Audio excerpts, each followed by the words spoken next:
দোয়ায়ে মুস্তাফা দান করো মোদের খুদা। আলহামদুলিল্লাহ রাব্বিল আলামিন, আসসালাতু ওয়াসসালামু আলা সাইয়্যিদিল আমবিয়া ওয়াল মুরসালিন, আম্মা বা'দ, ফাউযু বিল্লাহি মিনাশ শাইতানির রাজীম।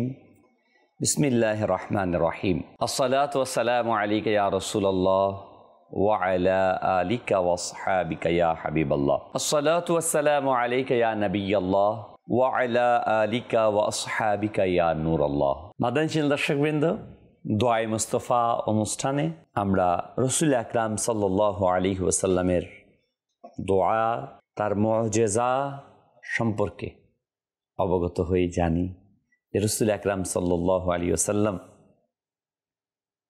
আমাদেরকে, মানব জাতি, জিন জাতি, কুল কায়নাতকে পথ প্রদর্শনের জন্য আগমন করেছেন।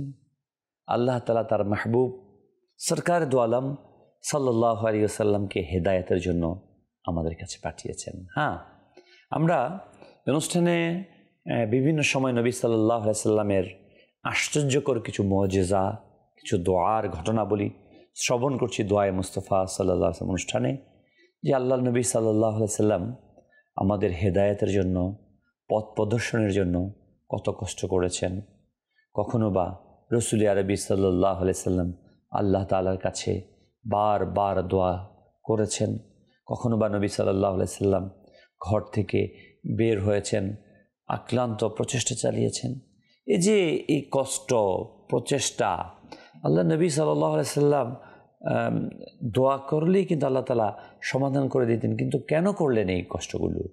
আল্লাহ নবী সাল্লাল্লাহু আলাইহি ওয়াসাল্লাম এই জন্য করেছেন যাতে আল্লাহ নবী সাল্লাল্লাহু আলাইহি ওয়াসাল্লামের জাহিরি ওফাতের পরও আমরা নবী সাল্লাল্লাহু আলাইহি ওয়াসাল্লামের এই কাজগুলোকে দেখে দেখে, শুনে শুনে আমরা এই নেকির দাওয়াতকে, সৎ কাজের আহ্বানকে, দ্বীনের জন্য এই প্রচেষ্টাকে, দ্বীনে ইসলামকে জমিনে প্রতিষ্ঠা করার জন্য অনবরত চেষ্টা করে যাই। কিয়ামত পর্যন্ত এই প্রচেষ্টা জারি থাকুক, চলমান থাকুক এবং বিপদগামী মানুষগুলো হেদায়েতের পথে চলে আসুক। মাদানী চ্যানেল দর্শকবৃন্দ, রাসূল আরবি সাল্লাল্লাহু আলাইহি সাল্লাম শুধুমাত্র মুসলমানদের জন্য নবী হয়ে পৃথিবীতে আসেননি, শুধুমাত্র মানুষের জন্য নবী হয়ে পৃথিবীতে আসেননি, শুধুমাত্র জিন জাতির জন্য পৃথিবীতে আসেননি। আল্লাহ তাআলা তার সকল কায়নাতের, সকল সৃষ্টির, কুল কায়নাতের নবী হিসেবে, রহমত হিসেবে আল্লাহ নবীকে পথ প্রদর্শক হিসেবে পৃথিবীতে পাঠিয়েছেন। আমরা পৃথিবীতে বসবাস করি, আল্লাহ তাআলার অগণিত সৃষ্টির মধ্যে একটি সৃষ্টি এই পৃথিবী। আমরা সায়েন্স থেকে জানতে পারি যে আল্লাহ রাব্বুল আলামিন এর সৃষ্টি কত বিশাল। বৃহস্পতি, নেপচুন, প্লুটো, মঙ্গল, পৃথিবী। যেমন আমরা অনেক সময় বানাডলি ঘূর্ণিঝড় হয়, যে ঘুরতে থাকে ঝড়, অসংখ্য ধূলিকণা সেখানে ঘুরপাক খেতে থাকে। তো এখানে কত হাজার হাজার, লাখ লাখ, কোটি ধূলিকণা আছে, আমরা গণে শেষ করতে পারবো? বানাডলি বা এই যে ঘুরছে এই তুফানটা ঘূর্ণিঝড়ের মতো। বিভিন্ন সময় আমরা গ্রামে ছোট সময় খেলতে যেতাম, তখন দেখতে পেতাম বিভিন্ন সময় যে ঘূর্ণিঝড়গুলো হয়, ঘুরতে থাকে বাতাসের সাথে, অসংখ্য ধূলিকণা। আরবের মধ্যে, মধ্যপ্রাচ্যে যারা আছে বা মরুভূমি এলাকাতে যারা আছে, তারাও আমরা অনেকবার দেখেছি মরুভূমিতে যখন এরকম ঘুরতে থাকে প্রচণ্ড একদম ধূলিকণাগুলো একসাথে, কোটি কোটি ধূলিকণা, মানে গণার মতো না সংখ্যা। এটা জাস্ট একটা আমি উদাহরণ দিচ্ছি। এই যে ধূলিকণাগুলো, রাসূল আকরাম সাল্লাল্লাহু আলাইহি ওয়াসাল্লাম এই পৃথিবীতে আসছেন শুধু এই একটা পৃথিবীর জন্য। তিনি নবী নন, শুধু এখানকার নবী নন, মানুষের নবী নন, বরং আল্লাহ তাআলার সৃষ্টি আছে অগণিত।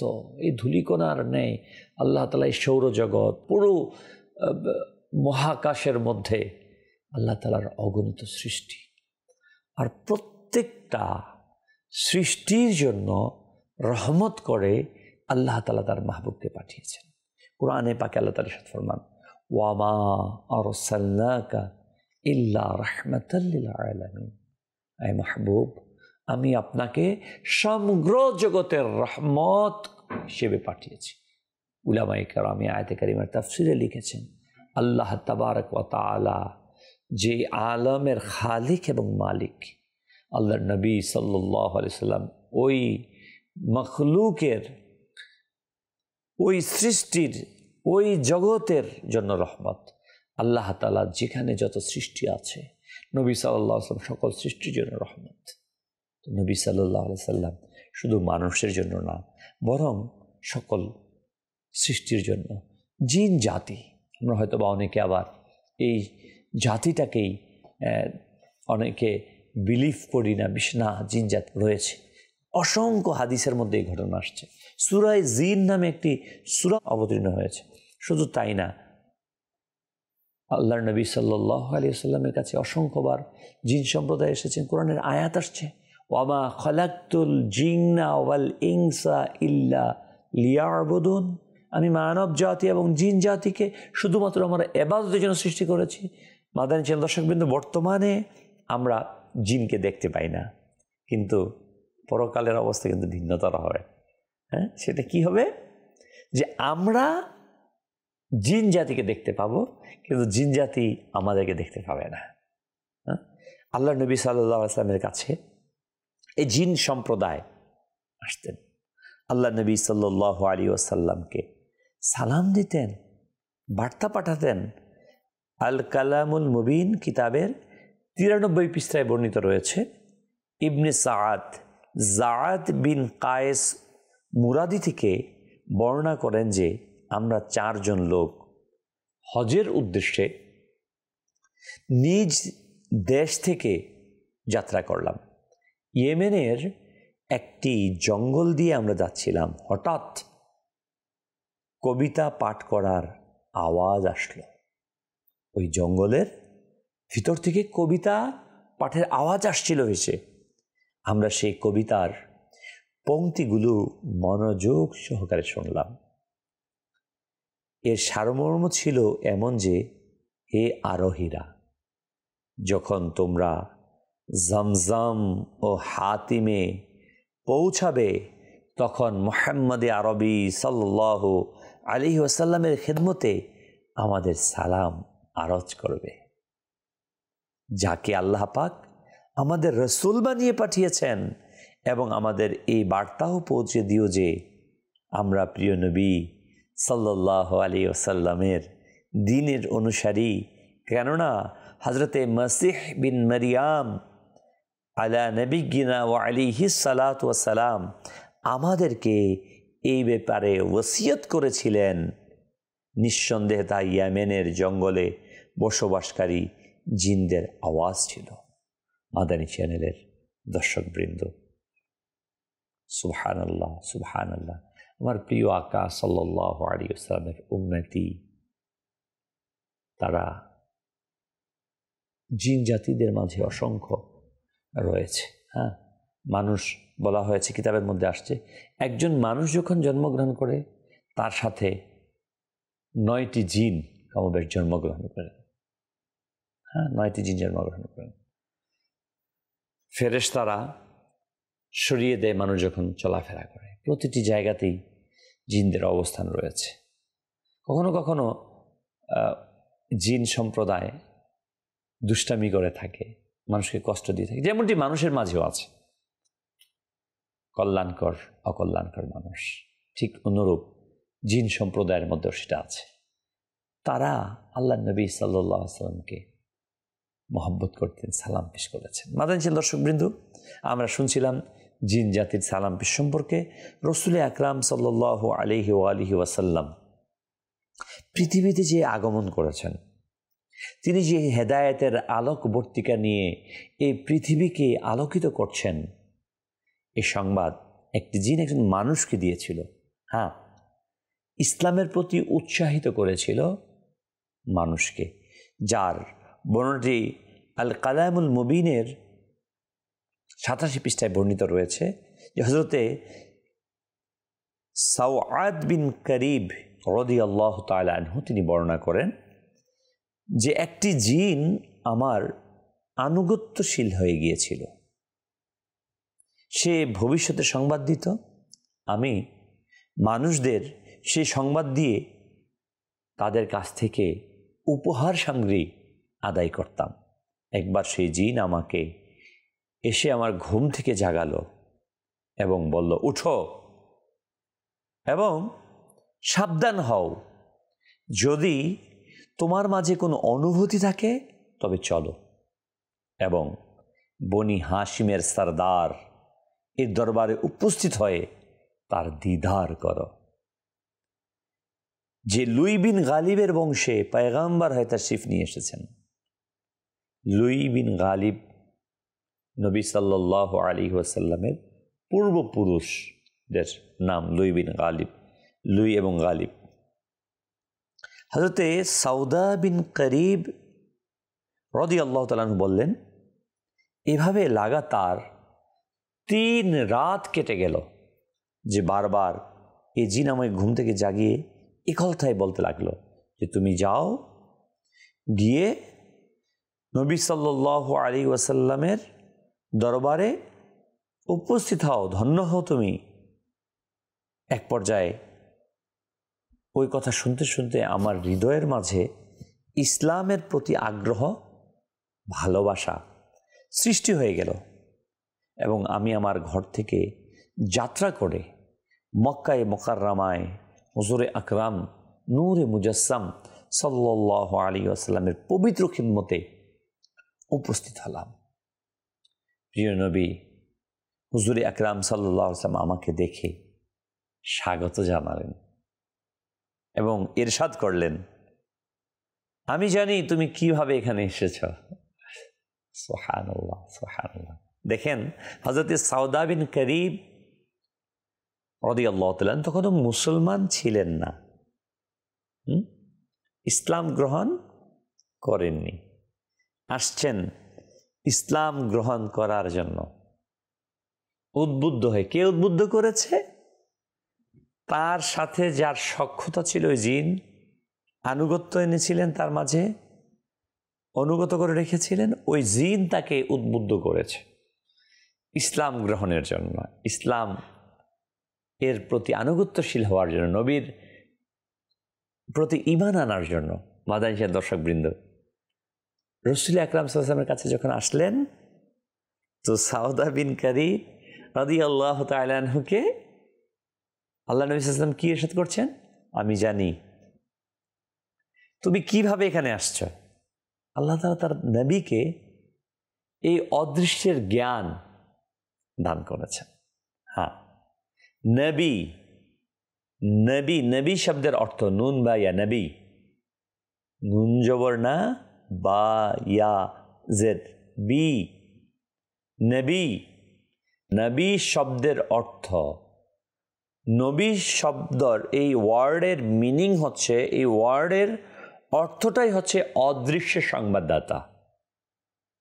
অনেকে বলে থাকে মাজাল্লাহ নবী সাল্লাল্লাহু আলাইহি ওয়াসাল্লাম অদৃশ্য সংবাদ জানেন না, অদৃশ্য সংবাদ মিন ইলমি গায়েব জানেন না। এটা ভুল মেসেজ। নবী শব্দের অর্থই হচ্ছেন সকল নবীগণ আলাইহিস সালাম অদৃশ্য সংবাদ জানেন, আল্লাহ তাআলা তাদেরকে জানিয়েছেন। এখন বলবেন যে আল্লাহ তাআলা যদি জানিয়ে থাকে তাহলে তো এটা অদৃশ্য রইল না। কে বলেছে? কোনো বিষয় যদি অদৃশ্য জ্ঞান, এটা সমস্ত মাখলুকাতের জন্য অদৃশ্য, আল্লাহর নবীকে সেটা দিয়েছেন অদৃশ্য। আল্লাহ তাআলা বলছেন অদৃশ্য, ফালা ইউযহিরু আলা গায়বিহি আহাদা ইল্লা মান ইরতাদা মির রাসূল। আল্লাহ তাআলার শান এটা না যে তিনি অদৃশ্যের জ্ঞান সকলকে অবহিত করে দিবেন, প্রকাশ করে দিবেন, তবে তার রসুলের মধ্য থেকে যাকে খুশি তিনি ইলমে গায়েব সম্পর্কে অবহিত করেন। নবী সাল্লাল্লাহু আলাইহি ওয়াসাল্লাম ওই মহান সত্তা যাকে আল্লাহ তাআলা ইলমে গায়েব দান করেছেন। মাদানী চ্যানেল দর্শকবৃন্দ, নবীর ব্যাপারে আমাদের এই আকীদা, এই কনসেপ্ট, এই ধারণা বদ্ধমূল রাখতে হবে যে আল্লাহর নবী সাল্লাল্লাহু আলাইহি ওয়াসাল্লাম ইলমে গায়েব জানেন, আর জানানোর মালিককে আল্লাহ। ইলমে গায়েব, অদৃশ্যের জ্ঞান, এটাকে উলামায়ে কেরাম লিখেছেন। কারণ কোরআনে পাকে 7টি আয়াতের অধিক আয়াত আছে যেখানে বলা হয়েছে আল্লাহ তাআলা তার মাহবুবকে ইলমে গায়েব দিয়েছেন, অদৃশ্যের জ্ঞান দিয়েছেন। এবং 5-এর অধিক কমবেশ আয়াতে কারিমা রয়েছে যেখানে বলা হয়েছে আল্লাহ ছাড়া কেউ ইলমে গায়েব সম্পর্কে অবহিত নন। স্পষ্ট এটাই উলামায়ে কেরাম লিখেছেন যে ইলমে গায়েব 2 প্রকার, একটা হচ্ছে জাতি আর একটা হচ্ছে আতাই, একটা সত্তাগত আর একটা দানকৃত। আল্লাহ তাআলা যে ইলমে গায়েব খাস, সেটা হচ্ছে জাতি, সত্তাগত। আল্লাহ তাআলাকে কেউ জানান না, তিনি আলিমুল গায়েব, তিনি অদৃশ্যের মূল আসল। আর রাসূল আকরাম সাল্লাল্লাহু আলাইহি ওয়াসাল্লামকে আল্লাহ রাব্বুল আলামিন অদৃশ্য জানিয়েছেন। আতাই, নবী সাল্লাল্লাহু আলাইহি ওয়াসাল্লামের ওসিলায় সকল আম্বিয়া কেরাম নবীগণ আলাইহিমুস সালাতু ওয়াস সালামগণ ইলমে গায়েব সম্পর্কে অবহিত হয়েছেন। আল্লাহ নবী সাল্লাল্লাহু আলাইহি সাল্লামকে আল্লাহ তাবারক ওয়া তাআলা ইলমে গায়েব দিয়েছেন। এই আকীদা, এই বিশ্বাস, এই কনসেপ্ট আমাদের থাকতে হবে। যা এই ঘটনাতে আমরা জানলাম, যখন হযরতে সাওয়াদ বিন করিব রাদিয়াল্লাহু তাআলা আনহু আল্লাহ নবীর দরবারে আসলেন, ওই জিন যখন তাকে উদ্বুদ্ধ করে নিয়ে আসলো, আল্লাহ নবীর কাছে আসার পর নবী সাল্লাল্লাহু আলাইহি ওয়াসাল্লাম ইরশাদ করলেন, তুমি কিভাবে এখানে এসেছো? আমি তা জানি। সুবহানাল্লাহ। আমি আরজ করলাম। হযরতে সাওয়াদ বিন করিব রাদিয়াল্লাহু তাআলা আনহু বলেন, আমি আরজ করলাম, ইয়া রাসূলুল্লাহ সাল্লাল্লাহু আলাইহি ওয়া আলিহি ওয়াসাল্লাম, আমি আপনার প্রশংসায় একটি কসিদা লিখেছি, প্রথমে আপনি তা শুনে নিন। রাসূল আকরাম সাল্লাল্লাহু আলাইহি ওয়াসাল্লাম ইরশাদ করলেন, পড়ো। অতএব আমি আমার কসিদায়ে বাইআ, যা রাসূল আকরাম সাল্লাল্লাহু আলাইহি ওয়াসাল্লামের প্রশংসায় ছন্দকারে লিখেছিলাম, তা পাঠ করে রাসূল করিম সাল্লাল্লাহু আলাইহি ওয়াসাল্লামকে শোনালাম। এই কসিদার শেষ পংক্তি ছিল এটা, ওকুল্লি শাফিআন ইয়াউমা লা যু শাফাআতিন সিওয়াকা বিমুগনিন আন সাওয়াদিবনি কারিবিন।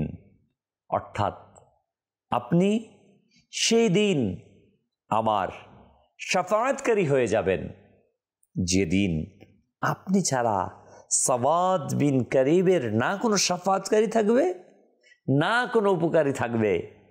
এই হাদিসে পাকটি ইমাম বাইহাকি আলাইহি রাহমা তার কিতাবের মধ্যেও বর্ণনা করেছেন। প্রিয় ইসলামী ভাইয়েরা ও মাদানিশীল দর্শকবৃন্দ, আল্লাহর নবীর সাহাবী আল্লাহর নবীর কাছে আসলেন, শাফাআত চাইলেন, ওসিলা তালাশ করলেন, বললেন, আল্লাহর নবী তা মঞ্জুর করলেন। এই হাদিসে কারিমা থেকে আমরা 2টা বিষয় স্পষ্ট, যে এক, আল্লাহ নবী কয়েকটি বিষয়, 2টি নয় বরং আমরা কয়েকটি বিষয় জানতে পারি। 1 নাম্বার, আল্লাহ নবী সাল্লাল্লাহু আলাইহি ওয়াসাল্লাম অদৃশ্য জ্ঞাত জিন সম্প্রদায়, জিন জাতীয় আল্লাহ নবী সাল্লাল্লাহু আলাইহি ওয়াসাল্লাম নবুয়তের প্রচার করেছেন, নবুয়তের এই দিনকে প্রচার করেছেন, যে আল্লাহ নবী সাল্লাল্লাহু আলাইহি সাল্লামের এই দিনকে প্রচার এর দাওয়াত পেয়ে তো হযরতে সাওয়াদ বিন করিব রাদিয়াল্লাহু তাআলা এসে ইসলাম গ্রহণ করেন। এবং এই হযরতে সাওয়াদ বিন করিব রাদিয়াল্লাহু তাআলা আনহু এর এই কসিদার মাধ্যমে আমরা এটা জানতে পারলাম যে তাদের আকীদা, তার আকীদা এটা ছিল, এবং নবী সাল্লাল্লাহু আলাইহি ওয়াসাল্লাম তা গ্রহণও করলেন, যে কিয়ামতের ময়দানে রাসূল আকরাম সাল্লাল্লাহু আলাইহি ওয়াসাল্লাম শাফাআতকারী হবেন, আর না কোনো উপকারী থাকবে রাসূল সাল্লাল্লাহু আলাইহি ওয়াসাল্লাম ব্যতীত। কিয়ামতের ময়দানে আমরা সবাই জানি, অসংখ্য সহিহ হাদিসের মধ্যে বর্ণিত রয়েছে, সবাই বলবেন, ইযহাবু ইলা গায়রি, ইযহাবু ইলা গায়রি, অন্যের নিকট যাও, অন্যের নিকট যাও। আর আমার দয়ালু আকা সাল্লাল্লাহু আলাইহি ওয়াসাল্লাম বলবেন, আনা লাহা, আনা লাহা, আমার কাছে আসো, আমার কাছে আসো। আয়, আমরা কিয়ামতের ময়দানে সেদিন একত্রিত হব। আল্লাহ নবী সাল্লাল্লাহু আলাইহি ওয়াসাল্লামের যদি শাফাআত আমরা পেয়ে যাই, তাহলে আমরা সফল কাম হয়ে যাব। মাদানী চ্যানেল দর্শকবৃন্দ, রাসূল আকরাম সাল্লাল্লাহু আলাইহি ওয়াসাল্লামের এই সানাখানি, নবীর প্রশংসা সাহাবায়ে কেরাম করেছেন। এখান থেকে এটাও আমরা জানলাম যে নবী সাল্লাল্লাহু আলাইহি ওয়াসাল্লামের প্রশংসায় নাত পাঠ করা, নবীর সানাখানি করা, এটা সাহাবায়ে কেরামের সুন্নতে মুবারাকা।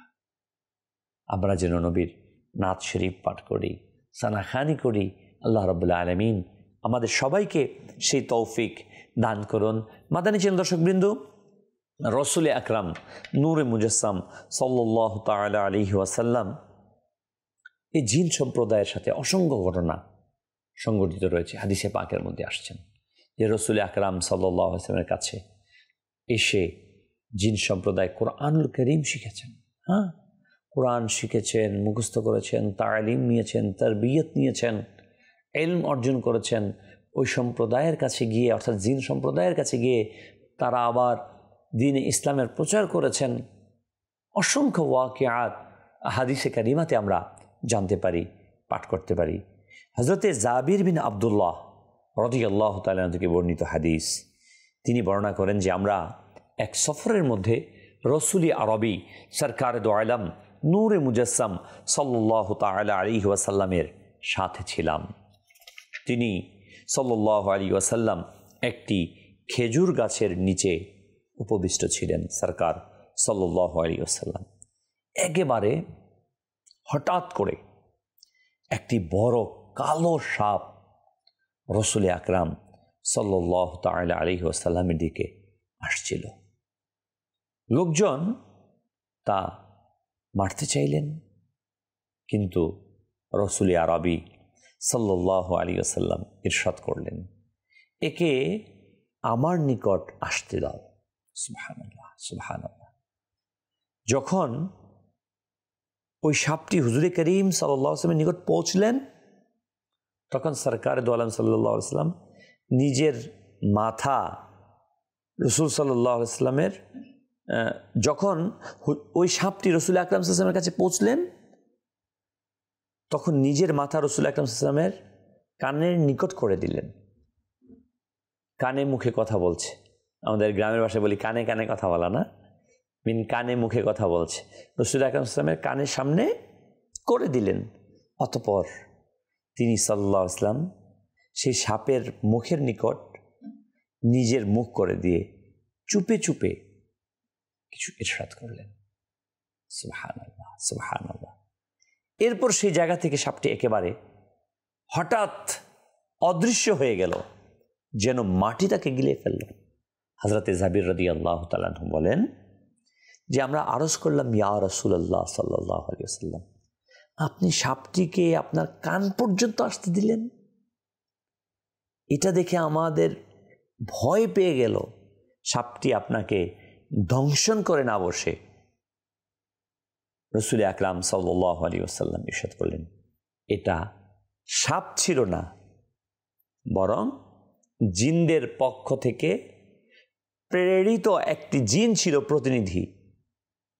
অমুক সূরার কিছু আয়াত তারা ভুলে গিয়েছিল, সেই আয়াতগুলো জানিয়ে দিলাম এবং সে তা মুখস্থ করে চলে গেল। সুবহানাল্লাহ বিহামদি, সুবহানাল্লাহিল আযীম। প্রিয় মাদানী চ্যানেল দর্শকবৃন্দ, এখান থেকে আমরা কয়েকটা শিক্ষা, কয়েকটি বিষয় আমরা জানতে পারি। এক নম্বর, বা জাহির দেখা যাচ্ছে কালো সাপ, বড় সাপটি আসছে। সাহাবায়ে কেরাম আলিমুল রিদওয়ান দেখছেন সাপ আসছে, আল্লাহ নবী সাল্লাল্লাহু আলাইহি ওয়াসাল্লাম ইরশাদ করলেন, না, ছেড়ে দাও, একে আমার কাছে আসতে দাও। কারণ আল্লাহর নবী সাল্লাল্লাহু আলাইহি ওয়াসাল্লাম দেখেই চিনে ফেলেছেন এটা সাপ না, এটা জিন। এটা সাপ না, এটা জিন। তার মানে বা জাহির, প্রকাশ্য অনেক কিছুই আমরা দেখি। সাপ সৃষ্টি, সকল প্রাণী সৃষ্টি মাটি থেকে, কিন্তু জিনকে আল্লাহ তাআলা সৃষ্টি করেছেন কিসে থেকে? সবাই বলবেন, জিনকে সৃষ্টি করেছেন আল্লাহ তাআলা কোথা থেকে? আমরা সবাই জানি, মিনান নার, আগুন থেকে। তো আগুন থেকে জিনকে তৈরি করলেন, সাপ হয়ে আল্লাহ নবী সাল্লাল্লাহু আলাইহি ওয়াসাল্লামের কাছে আসলেন। কারণ সাপ যেহেতু অতএব এটা মাটি থেকে তৈরি। আমরা বলি না, নবী সাল্লাল্লাহু আলাইহি ওয়াসাল্লামের ব্যাপারে বলে থাকি, যেহেতু তিনি মানবীয় সুরত, মানুষ তিনি, অতএব তিনি মাটির তৈরি না। এই একটি অবয়ব সুরত ধরলে যে ওই বস্তু থেকে তৈরি হতে হবে তা না। জিনকে আল্লাহ তাআলা, জিন সম্প্রদায়কে আল্লাহ তাআলা আগুন থেকে তৈরি করেছেন। মাদানী দর্শকবৃন্দ, রাসূল আকরাম সাল্লাল্লাহু আলাইহি ওয়াসাল্লাম ওই জিনকে জানলেন, চিনলেন, আসতে দিলেন। নবী সাল্লাল্লাহু আলাইহি সাল্লাম তার সাথে কথা বললেন। কোন ভাষায় কথা বলেছে? আরবি ভাষায়, ফার্সি ভাষায়, ওই জিনের যে ভাষা, ওই ভাষায় আল্লাহ নবী সাল্লাল্লাহু আলাইহি ওয়াসাল্লাম কথা বলেছেন। আমরা হাদিসে পাকে জানি সকল প্রাণীরা আল্লাহ নবী সাল্লাল্লাহু আলাইহি ওয়াসাল্লামের কাছে এসে কথা বলতেন, তাদের ভাষা বুঝতেন। আল্লাহ নবী সাল্লাল্লাহু আলাইহি ওয়াসাল্লামকে আল্লাহ তাআলা কি মহানতা দান করেছেন। আল্লাহ নবী সাল্লাল্লাহু আলাইহি ওয়াসাল্লাম যখন যে সম্প্রদায়ের জন্য, যে প্রাণীর জন্য, যে বস্তুর জন্য দোয়া করতেন, আল্লাহ তাআলা কবুল করে নিতেন। সুবহানাল্লাহ। তো এই ঘটনা থেকে আমরা এটা জানলাম যে রাসূল আকরাম সাল্লাল্লাহু আলাইহি ওয়াসাল্লাম ওই জিন জাতির ভাষা জানতেন, তাদের সাথে কথা বলেছেন। কোরআনুল কারীম শিক্ষা এই জিন জাতির মাঝে ছড়িয়েছেন। এই নেকির দাওয়াতকে শিখার জন্য আল্লাহ নবী সাল্লাল্লাহু আলাইহি ওয়াসাল্লামের দরবারে পাঠিয়েছেন জিন সম্প্রদায়রা। আমরা মানুষ হয়ে কি নেকির দাওয়াত দেব না?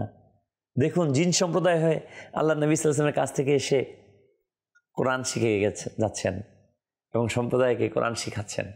আমরা কি কোরআন শিখব না? আমরা কি কোরআন শিখে আমাদের জেনারেশনকে, আমাদের বংশকে, আমাদের পরিবারকে কোরআনের শিক্ষায় শিক্ষিত করব না? দেখুন, কোরআন তো মানুষের জন্য আসছে, আমাদের জন্য আসছে, কিন্তু আমরা এটাকে সঠিকভাবে গ্রহণ করছি না।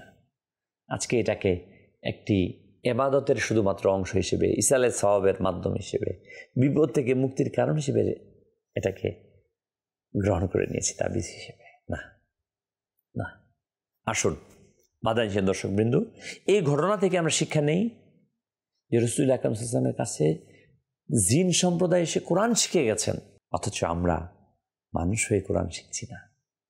নিজেকে আশরাফুল মাখলুকাত, সৃষ্টির সেরা জীব বলছি, অথচ কোরআন শিক্ষা আমার কাছে নেই। আমি নিজেকে উত্তম বলছি, অথচ কোরআনের হেদায়াত আমি পরিপূর্ণভাবে গ্রহণ করছি না। কোরআনকে আমি আমার পথ প্রদর্শক হিসেবে গ্রহণ করছি না। একজন মুসলমান সে কি কখনো নিজেকে মুসলমান দাবি করে আর কোরআনের হুকুমের বাইরে গিয়ে নিজের জীবনকে পরিচালনা করতে পারে? একজন মুসলমান কখনো কি কোরআন যাকে হারাম বলেছে সুদ খাওয়া সে গ্রহণ করতে পারে? একজন মুসলমান নিজেকে দাবি করে অথচ কোরআন বেপর্দাকে হারাম করেছে, সে কি তার স্ত্রীকে, মেয়েকে, বোনকে বেপর্দা চালাতে পারে? একজন মুসলমান বোন, একজন নারী মুসলমান নিজেকে মুসলমান দাবি করে সে কি কোরআনের হুকুমের বাইরে গিয়ে নিজেকে বেপর্দায় প্রদর্শিত করতে পারে? একজন মুসলমান নিজেকে দাবি করে কোরআনের হুকুমকে অ্যাভয়েড করে, পরিহার করে, কোরআনকে অমান্য করে পিতামাতায় কষ্ট দিতে পারে? একজন মুসলমান নিজেকে মুসলমান দাবি করছে অথচ প্রতিবেশীর হককে নষ্ট করছে? না, কখনো একজন প্রকৃত মুসলমান দ্বারা কোরআনকে অ্যাভয়েড করা, কোরআনের নির্দেশকে অমান্য করা এটা সম্ভবপর না। আসুন মাদানী চ্যানেল দর্শকবৃন্দ, আমরা কোরআনুল কারীমের শিক্ষাকে ঘরে ঘরে পৌঁছে দিই। রাসূল আরবি সাল্লাল্লাহু তাআলা আলাইহি ওয়া আলিহি ওয়াসাল্লাম যে জিন সম্প্রদায়ও এসে তার কাছে ইসলাম গ্রহণ করেছেন, কোরআনকে শিখিয়ে গিয়েছেন, নবী সাল্লাল্লাহু আলাইহি ওয়াসাল্লাম বিভিন্নভাবে তাদের জন্য দোয়া করেছেন। আমরাও যদি নবী সাল্লাল্লাহু আলাইহি ওয়াসাল্লামের রহমত কামনা করি, তার দয়া কামনা করি, তার শাফায়াত কামনা করি, তাহলে আমাদেরকে মাদানী চ্যানেল দর্শকবৃন্দ সেই বিষয়টার প্রতি খেয়াল রাখা উচিত। নবী সাল্লাল্লাহু আলাইহি ওয়াসাল্লামের সুন্নত মোতাবেক চলা উচিত এবং বেশি বেশি নবী সাল্লাল্লাহু আলাইহি ওয়াসাল্লামের প্রতি দুরূদ শরীফ পাঠ করে নবী সাল্লাল্লাহু আলাইহি ওয়াসাল্লামের দেখানো পথটাকে অনুসরণ করা উচিত। শুধু মানুষ জাতি না, বরং জিন জাতির সহ সমস্ত জাতি সফলতা অর্জন করেছে আল্লাহ নবী সাল্লাল্লাহু আলাইহি ওয়াসাল্লামের দেখানো পথে, আল্লাহ নবী সাল্লাল্লাহু আলাইহি ওয়াসাল্লামের দেখানো মতে, আল্লাহ নবী সাল্লাল্লাহু আলাইহি ওয়াসাল্লামের শিক্ষা গ্রহণ করে ওই শিক্ষার মাধ্যমে উভয় জগতে সফল কাম হয়েছেন। তাহলে আমরা কেন পিছিয়ে থাকব? দাওয়াত ইসলামী আজ আমাদেরকে সেটাই আহ্বান করছে। আল্লাহ তাআলা আমাদেরকে তৌফিক দান করুন, আমিন ইয়া রাব্বাল আলামিন। দোয়ায়ে মুস্তাফা দান করো